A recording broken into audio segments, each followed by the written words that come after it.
आज हम लोग पढ़ेंगे एंडोक्राइन सिस्टम।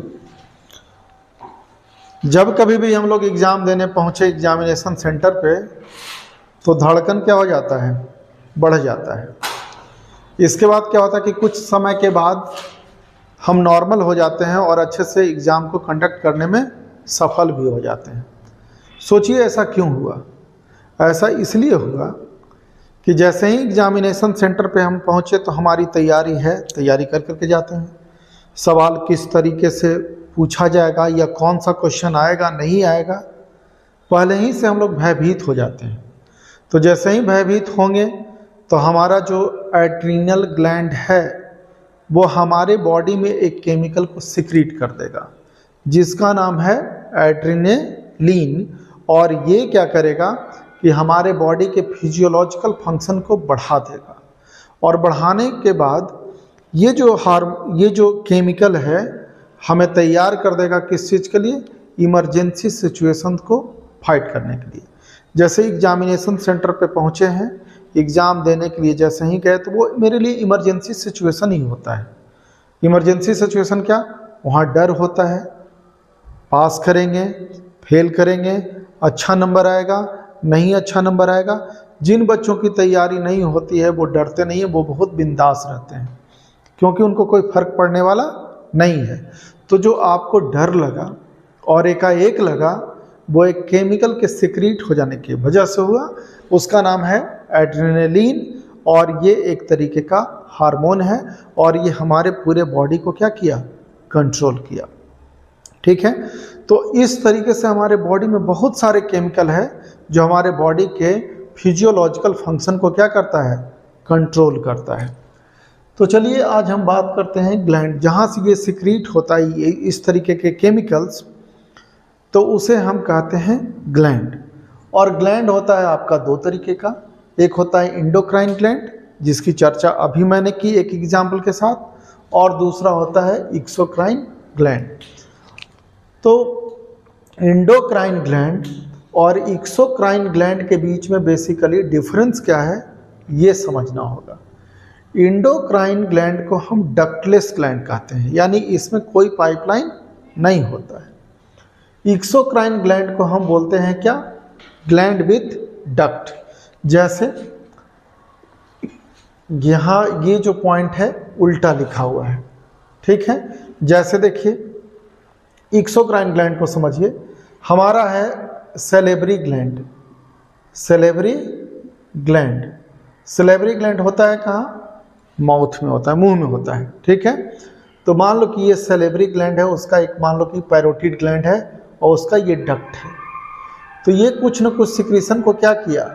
सिक्रीट किया, और ये पाइप के जरिए हमारे माउथ में पहुंचा, मुंह में पहुंचा, समझ गए। और इस जगह पे जाकर के इसने क्या किया? एक्शन किया। इस जगह पे जाकर के इसने क्या किया? एक्शन किया, समझ गए ना। तो आप सैलिवरी ग्लैंड में क्या देख रहे हैं कि ये वाला जो पार्ट है ये है ग्लैंड, और ये है क्या? ये है डक्ट। ये क्या है? डक्ट। और ये है टारगेट ऑर्गन। ये कौन सा हो गया? टारगेट ऑर्गन हो गया, ठीक है। सैलिवरी ग्लैंड ने अपने सिक्रीशन को एक जगह पे सिक्रीट किया। सिक्रीट करने के बाद यहाँ से इसका जो सलाइवा है, इसके सिक्रीशन का एक स्पेशल नाम है क्या? सलाइवा। वो पाइपलाइन के जरिए कहाँ पहुँचा? माउथ में पहुँचा, जहाँ फूड आएगा और यहाँ एक्शन होगा, यानी ये टारगेट ऑर्गन हुआ, ठीक है। तो आपने इस ग्लैंड में क्या देखा कि एक डक्ट है, इसी वजह से एक्सोक्राइन ग्लैंड को और भी हम बोलते हैं gland with duct. Gland with duct बोलते हैं इसको, ठीक है। और ग्लैंड क्यों बोलेंगे? कि वैसा कोई ग्रुप ऑफ सेल्स जो कुछ सिक्रीशन को क्या कर रहा है? सिक्रीट कर रहा है, तो वो कहलाएगा आपको क्या? ग्लैंड कहलाएगा, ठीक है। तो अभी यहाँ देखें कि इसमें क्या है? एक्सोक्राइन ग्लैंड में देख रहे हैं कि एक डक्ट है, ठीक है। लेकिन आप यहाँ देखिए, इसको ध्यान से देखिएगा। मान लो कि ये हमारे ब्रेन में एक ग्लैंड है, ये है पिट्यूटरी ग्लैंड। पिट्यूटरी ग्लैंड के पास अपना कोई डक्ट नहीं होता है और ये एक्शन करता है अलग अलग जाकर के कोशिकाओं पे करता है, ठीक है। जैसे इसका जो सिक्रीशन है, मान लो कि इसने एक सिक्रीट किया जिसका नाम है ग्रोथ हार्मोन, और ये जो ग्रोथ हार्मोन है ये मिक्स हो गया है, ये ब्लड कहाँ नहीं जाता है, ब्लड तो सब जगह पे जाएगा, तो ये ग्रोथ हार्मोन जाकर के मिक्स हो गया कहाँ, ब्लड के स्ट्रीम में। ये हो गया कौन सा, ब्लड स्ट्रीम। ब्लड स्ट्रीम में जाकर के ग्रोथ हार्मोन मिल चुका है। मान लो कि बॉडी का हमारा कोई दूसरा पार्ट है जहाँ ये कोई सेल है, ये कोई सेल है। अब ग्रोथ हार्मोन यहाँ तक जब पहुँचेगा तो होगा क्या, ग्रोथ हार्मोन का काम है हमारे बॉडी को ग्रोथ दिलाना। तो ग्रोथ कैसे होता है, जब तक के सेल डिवाइड नहीं करेगा, एक सेल से दो सेल नहीं होगा, तब तक के ग्रोथ होगा क्या। तो जैसे ही ग्रोथ हार्मोन पहुंचा इस सेल तक, ये डिवीजन क्या करेगा, शुरू करेगा। एक सेल से कितना सेल हो जाएगा, दो, और जैसे ही दो हुआ तो साइज बढ़ गया कि नहीं बढ़ गया, ठीक है। दो से कितना हो जाएगा, चार। तो इस तरीके से ग्रोथ हार्मोन सेल डिवीजन में क्या करता है, मदद करता है, और सेल के इलोंगेशन में भी मदद करता है। तो आपने देखा कि ये एक ग्लैंड है, पिट्यूटरी ग्लैंड हमारे ब्रेन में होता है। सीला टर्सिका एक कैविटी है स्फेनोइड बोन में, वहाँ होता है कौन, पिट्यूटरी ग्लैंड। पिट्यूटरी ग्लैंड एक केमिकल सिक्रीट किया, उस केमिकल का स्पेशल नाम है ग्रोथ हार्मोन, और वो जाकर के मिक्स हुआ कहाँ, ब्लड स्ट्रीम से। और ब्लड तो हर जगह पे बॉडी पार्ट पे जाएगा ना, हर जगह पे जाएगा, लेकिन जहाँ इस केमिकल का काम है वहीं करेगा, किसी दूसरे जगह पे काम करने से रहा। समझ गए। तो इस सेल्स को यदि ज़रूरत था डिवाइड करने का, तो यहाँ जैसे ही पहुँचा ये सेल डिवाइड करना क्या किया, शुरू किया, और सेल का ग्रोथ हुआ तो बॉडी का ग्रोथ होगा। समझ गए। आपने यहाँ क्या देखा कि यहाँ इसके पास कोई डक्ट नहीं है, किससे काम चला रहा है, अपने सिक्रीशन को ब्लड में मिला करके काम चला रहा है। समझ गए। इस वजह से ये इसे कहा जाता है डक्टलेस ग्लैंड, और भी इसका नाम क्या है, डक्टलेस ग्लैंड बोलते हैं, यानी इंडोक्राइन ग्लैंड। और ये हो गया कौन सा, एक्सोक्राइन ग्लैंड जिसमें डक्ट है। अब होगा क्या, इसके सिक्रीशन को हम हार्मोन कहेंगे और इसके सिक्रीशन को एंजाइम कहेंगे। हाँ, एक्सोक्राइन वाले को हम क्या बोलते हैं, इसको बोलते हैं एंजाइम, और इसके वाले को हम क्या बोलते हैं, हार्मोन बोलते हैं। दोनों का नेचर प्रोटीनेशियस ही होता है, दोनों प्रोटीन का ही बना होता है। लेकिन जो इंडोक्राइन ग्लैंड से जो सिक्रीशन सिक्रीट हो गया, जो केमिकल, उसे कहेंगे हार्मोन। जो एक्सोक्राइन से आएगा उसे हम क्या कहेंगे, एंजाइम्स। जैसे डाइजेस्टिव ग्लैंड जो सिक्रीट करता है वो सारा एंजाइम हो गया, हमारे पेट में होता है, ठीक है। यहाँ तक तो समझ गए। अब करता क्या है, हमें बेसिकली बात करना है किस पे, इंडोक्राइन ग्लैंड पे। एक्सोक्राइन ग्लैंड पे अभी हम चर्चा नहीं करेंगे, क्योंकि हमारा हेडिंग है ये कौन सा, इंडोक्राइन सिस्टम। तो देखिए, हमारे पूरे बॉडी को यदि कंट्रोल कोई करता है तो एक हो गया कौन सा, ब्रेन, और दूसरा हो गया कौन सा, इंडोक्राइन सिस्टम। इंडोक्राइन सिस्टम में केवल एक ही ग्लैंड नहीं है, पिट्यूटरी ही ग्लैंड नहीं है। इंडोक्राइन में बहुत सारा ग्लैंड आएगा जो हमारे पूरे बॉडी में फैला पड़ा है। तो दो तरीके का होता है, एक ऑर्गेनाइज्ड और एक होता है नॉन ऑर्गेनाइज्ड। तो ऑर्गेनाइज्ड में आ गया, जैसे पिट्यूटरी ग्लैंड आपको दिखेगा, group of cells which secrete some chemical secretions. तो ऑर्गेनाइज्ड वाले में आ गया pituitary gland, pineal gland and hypothalamus. कहाँ है, ब्रेन में होता है, ठीक है। यहाँ पे चले जाएंगे तो thyroid gland and parathyroid gland. फिर यहाँ जब पहुँचेंगे तो ये हो जाएगा कौन सा, थाइमस ग्लैंड। कौन सा ग्लैंड, थाइमस ग्लैंड, ठीक है।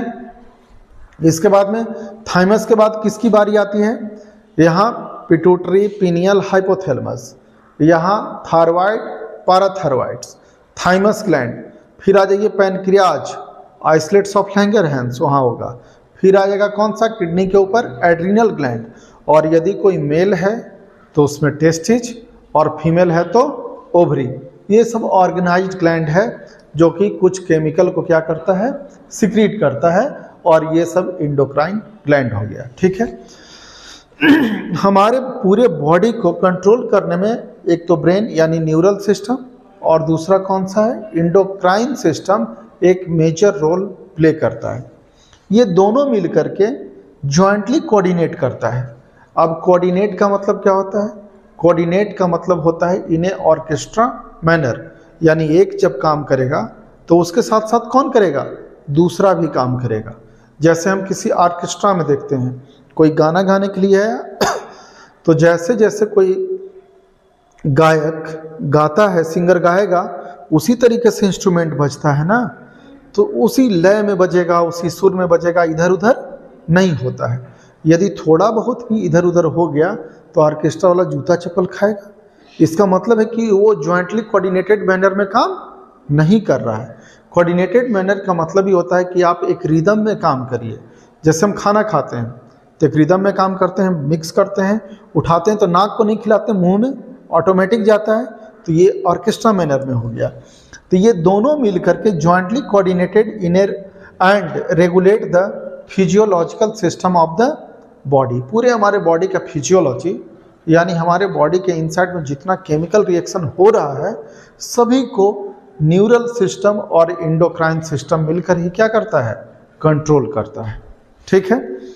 जैसे देख लीजिए किसी का थायराइड स्टिमुलेटिंग हार्मोन गड़बड़ हो जाए, TSH, देखिए पूरा बॉडी का क्या हाल हो जाता है, मेटाबॉलिकल एक्टिविटी बढ़ जाता है, बॉडी पूरा फैट होने लगता है, इम्बैलेंस, मेंटली भी इम्बैलेंस फील करता है। तो ये काम इन सबों का, दोनों का काम है पूरे बॉडी के फंक्शन को कंट्रोल करना। केवल ब्रेन ही हमारे बॉडी को कंट्रोल नहीं करता है। अभी इसी से रिलेटेड कुछ कुछ हम बात देख लेते हैं। जैसे इंडोक्राइन ग्लैंड के स्टडी को हम एक अलग एक डिपार्टमेंट में बना लेते हैं, तो उसके स्टडी को कहते हैं इंडोक्राइनोलॉजी यानी study of endocrine system and it's physiology को हम बोलते हैं इंडोक्राइनोलॉजी बोलते हैं। अब आगे देखिए, थॉमस एडिसन को कहा जाता है फादर ऑफ इंडोक्राइनोलॉजी। इंडोक्राइनोलॉजी कहा जाता है किनको, थॉमस एडिसन को कई बार पूछा जा चुका है। और जो इंडोक्राइन ग्लैंड जो सिक्रीट करता है किसी केमिकल को, उसे कहते हैं हार्मोन। लेकिन ये बना है कौन सा शब्द से, एक ग्रीक वर्ड से जिसका नाम है हॉर्मेन, और हॉर्मेन बाद में हो गया हार्मोन। हॉर्मेन का मतलब होता है टू एक्साइट, टू एक्साइट। जैसे एड्रेनलिन के केस में जब हमें भय लगता है तो हमारे बॉडी में सिक्रीट होता है कौन सा, एड्रेनलिन, वो हमें एक्साइट कर देता है 3 काम के लिए। पहले तो डर लगा यानी फियर, तो 2 कंडीशन हो गया, कमज़ोर होगा तो पीट देंगे, मजबूत होगा तो क्या हो जाएंगे, भाग जाएंगे, पिटाएंगे नहीं, भाग जाएंगे, ठीक ना। यानी एक फियर हुआ एप से, दूसरा कौन हुआ फाइट, और तीसरा हो जाएगा कौन, फ्लाइट। समझ गए ना। दोबारा पकड़ेंगे हम फिर मारेंगे, छोड़ेंगे थोड़े, है कि नहीं। एक बार में बुद्धिमानी है कि जान बचा करके उस समय निकलो। बहुत सारे लतखोर ऐसे ही गिदड़ भभकी देते रहते हैं बिना मतलब के, एड्रेनलिन उसमें क्या हो जाता है, बढ़ जाता है। तो ये हार्मोन का मतलब होता है टू एक्साइट करना, ठीक है। जैसे ग्रोथ हार्मोन, बेचारा ऐसे ही अकेले पड़ा हुआ था, ग्रोथ हार्मोन आकर के इसको कहा कि डिवाइड करो ना, डिवाइड करना क्या हो गया, शुरू हो गया, और कुछ नहीं, केवल उकसाया।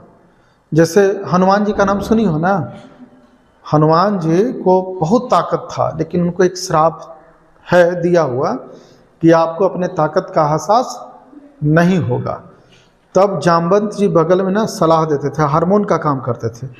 हाँ, जब वो पिटाने लगते थे राक्षस सबसे, तो जामवंत जी खड़ा होकर बोलते थे, हे पवन सुत हनुमान, तुम बहुत बलशाली हो, तुम ये हो वो हो। तब उनको याद आता था कि हाँ, हमको तो बहुत ताकत है।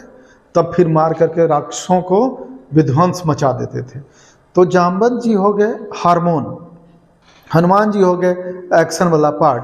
पहले से बेचारा ये अकेले था, जैसे ही ग्रोथ हार्मोन आया ये डिवाइड करना क्या कर दिया, और कुछ नहीं, उससे एनर्जी मिलने वाला नहीं है। हार्मोन कभी भी न्यूट्रिशन नहीं देता है, केवल एक्साइट करता है।